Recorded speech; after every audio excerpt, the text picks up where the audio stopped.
Hi, it's JP Propellerhead, and now I just wanted to show perhaps Jaguar a little example of how to stop kicks constantly sounding annoying. The obvious thing is EQing them, but here I've just got a kick track. This is a percussion track, and you can see that in this percussion that this point, that point and that point, there's quite a loud piece of percussion. It's a little bit quieter on those there, but I'll just let you hear it.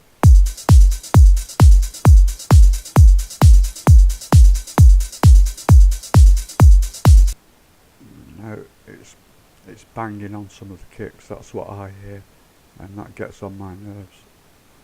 So the first thing I'll do is cut 1/3, a 30-second of it out, so that it doesn't interfere with any of the kicks. But the next best thing to do is, because they're at the end of the sample there, you're always going to get a little bit of noise perhaps if you've cut it or whatever.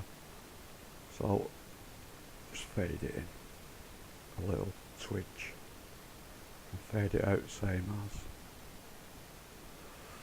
and that'll clean it up.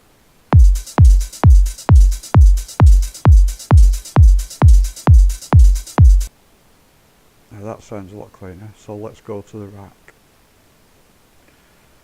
I've already pre-EQ'd the kick using a maximizer and an MClass EQ, notched it out at 500 Hz, but you can play about anywhere from 300 Hz up to 500 Hz to reduce that knocking sound, and the Q is set at 4. You can see you can tighten it up there or bring it back. I usually have it set around about 4. So I'll just play this again, and then I'll engage the effects so you can hear it clean up the sound, at least certainly taking that knocking away.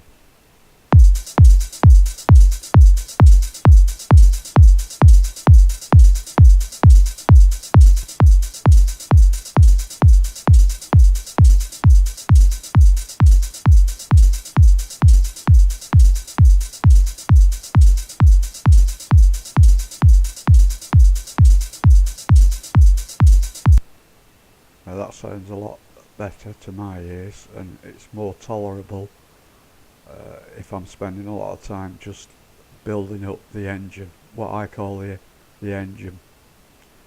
Kick, bass and percussion effectively. I've got 2 subtractors here, both playing exactly the same notes. In the rack there, they are, there's 3 subtractors actually, but the middle one's a sub bass, which I've got pretty much right down in volume. And I'm also using 2 DDLs, one set on 3 ticks on 16th, and the other on 16th set at 5 ticks, so you get a nice bouncy delay, or something like that. But of course you just have to keep playing about it until you get it right.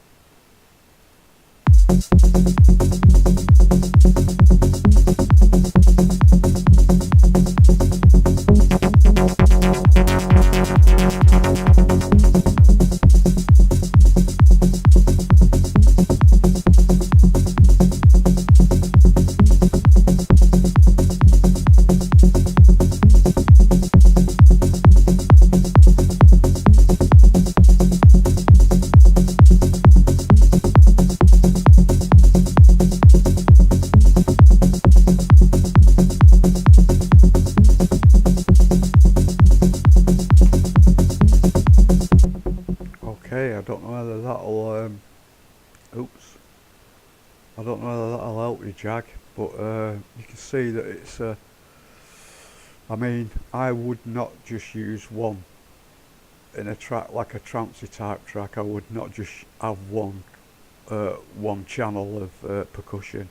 I'd probably have 2 or 3, and usually I EQ them so that they pretty much all sound as one. so to speak. So I hope that helps you, Jag.